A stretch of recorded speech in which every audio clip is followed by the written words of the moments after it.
Hello and welcome to the Candid Cashflow Podcast, episode 42. I'm your host, Ava Fales.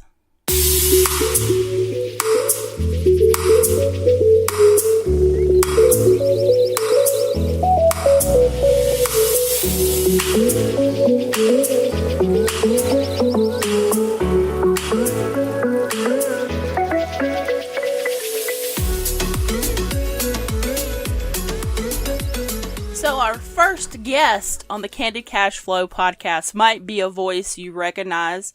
You hear her each week sharing her sponsored product or service near the beginning of every episode. Please welcome Miss Tina Blackwell to the show. Tina's background in security makes her a veteran of the 9-to-5.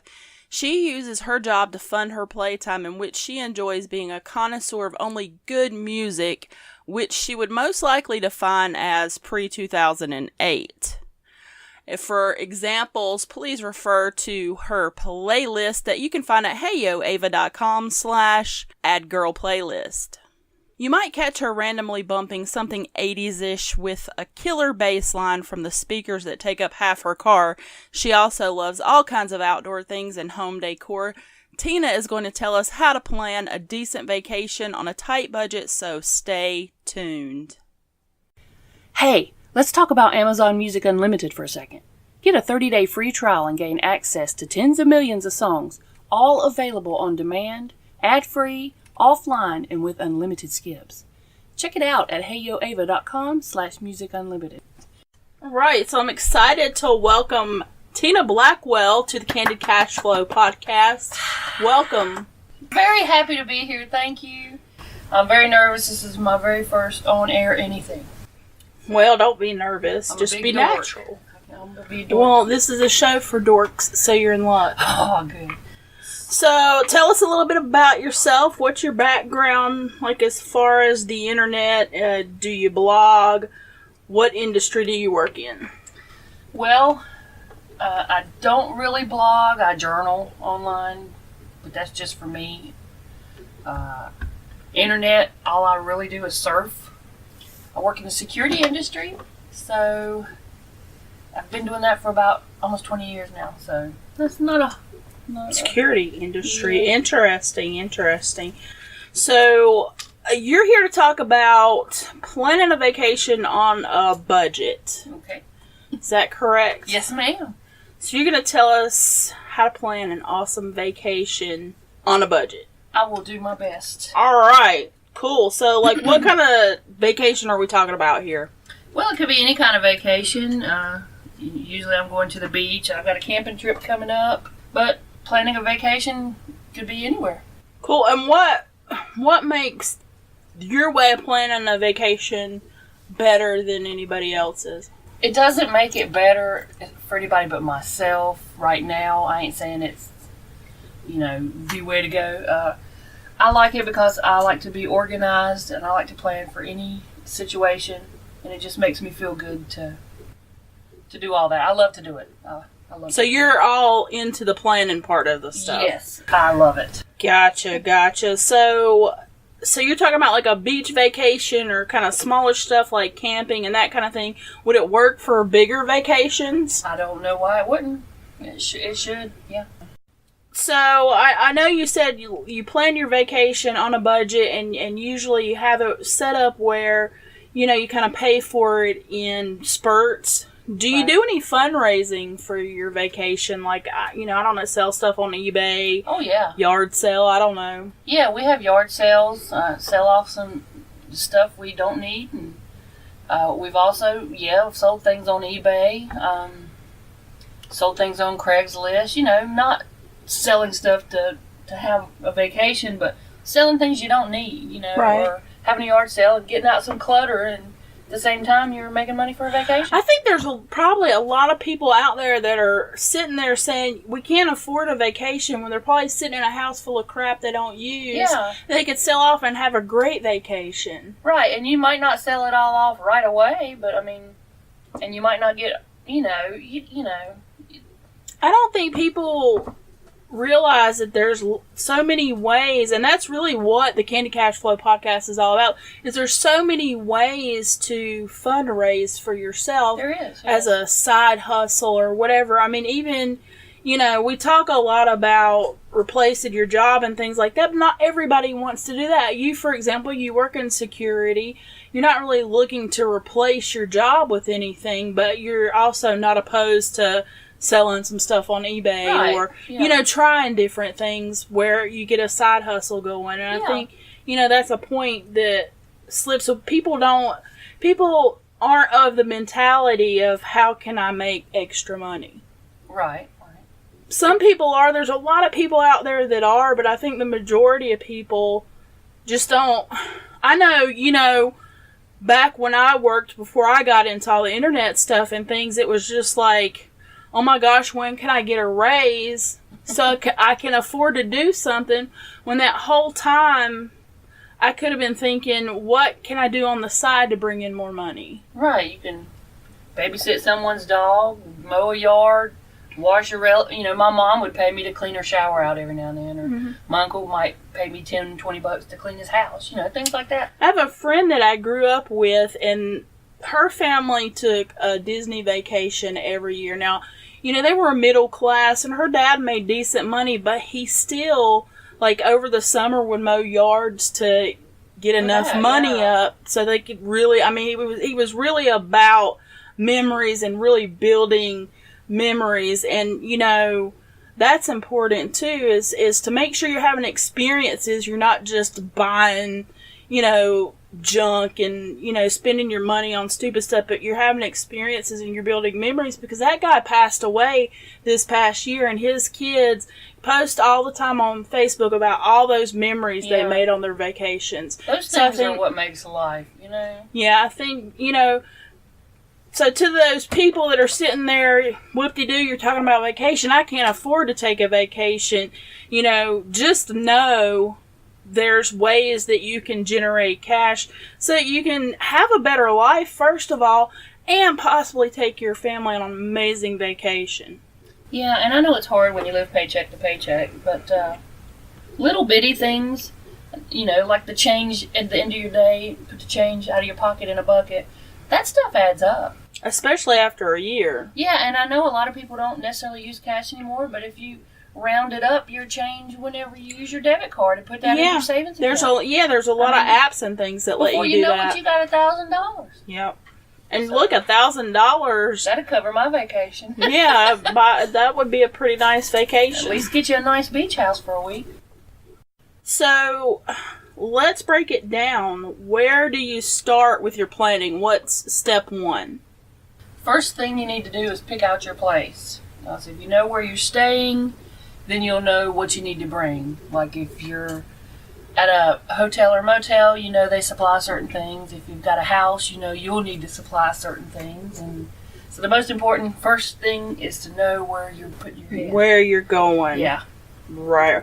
And do you go online and secure your place to stay, sight unseen, or? Usually that's what I'll do, is I'll research it and look at reviews. Is very important, because the reviews are where the truth is. And you can tell if it's a paid or fake review most of the time, if you know what you're looking for. But yeah, either go online or, someone would recommend it, or you saw it while you were there the last time or something like that. Cool. On average, how much time are we talking about here? Or, how far in advance are you making your plans? Well, no more than a year, and that's very far in advance. I like to have about 6 months if possible, because that gives a lot of room for any contingency, But yeah, the more time you have to plan, always the better. Just allow yourself 3 to 6 months average. And if you can do it longer, pace yourself. It gives you a lot more time and a lot more flexibility with the money, because you don't have to jumble up and get everything all at once. You can spread it out over time. Right. I know a lot of people that work on a budget, especially entrepreneurs, the money is not as stable as, say, like a 9-to-5 type job. So being able to kind of split up your payments and stuff like that is really better. Well, what's your advice for people who have a limited amount of time because of kids and work and all this stuff going on to dedicate to their planning? So we said step 1 was find your place to stay. Once you're done with that, what do the next steps look like? Lists of things you want to pack so you don't forget anything. Lists of what you're going to eat while you're there, where you're going to go, kind of like, not necessarily an itinerary, because you don't want to go on a vacation and feel like you have to do things like a job, like you've got a list of must-do things. You want to be able to relax and go with the flow. But in your mind, you can make a list of, hey, I might want to go on this boat trip while I'm out here at the beach.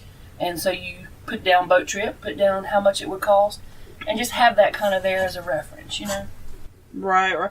I know I use lists for all kinds of things. So, yeah, planning a vacation for me would definitely include lists. Do you use... Yeah, for real. Do you use pen to paper, or do you do it on your computer?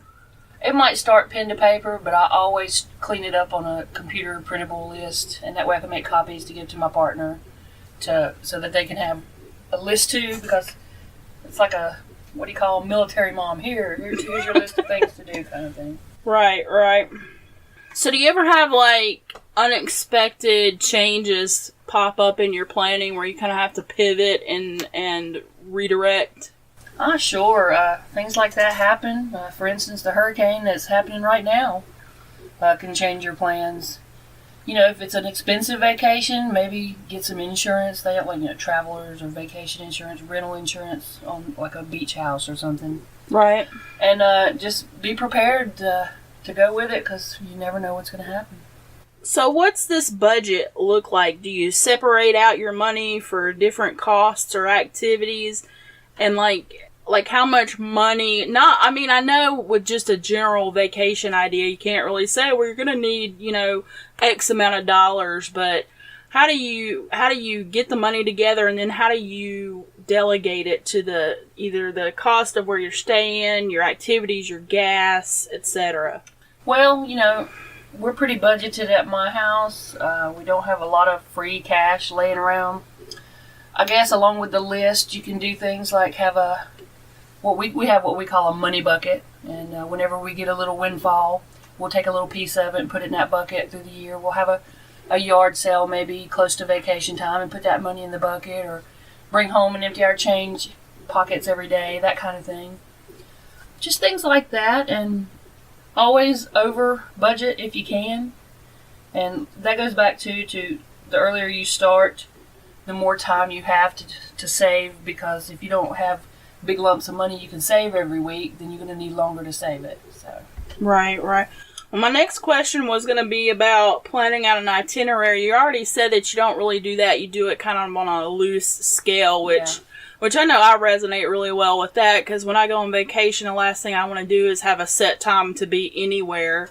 I'll have in my head ideas of things that I want to do, but I don't want to do them at X time on such, this day or whatever. So yeah, we usually get together and decide things that we like to do, and put them on hey, let's maybe this day or that day, or decide to do something, but you don't have to pick exactly what day of the vacation or what time, of course, unless you have to make reservations. Right, and that all comes from that 3 to 6 month window of research that you're doing too. Yeah, as hey, well. While we're there, you want to do this, and then decide, and, work from there.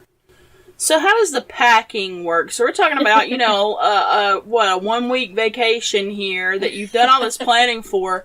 What happens when it's time to pack? It's like the apocalypse. I pack everything I need and everything everybody else needs. I just like to make sure I've got all my possibilities and bases covered. Right down to toilet paper.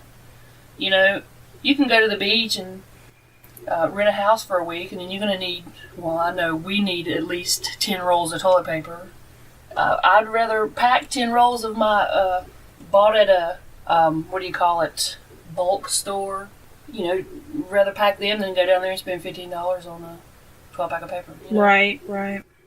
What about meals? Like, do you eat out all the time on this budget, or do you? No.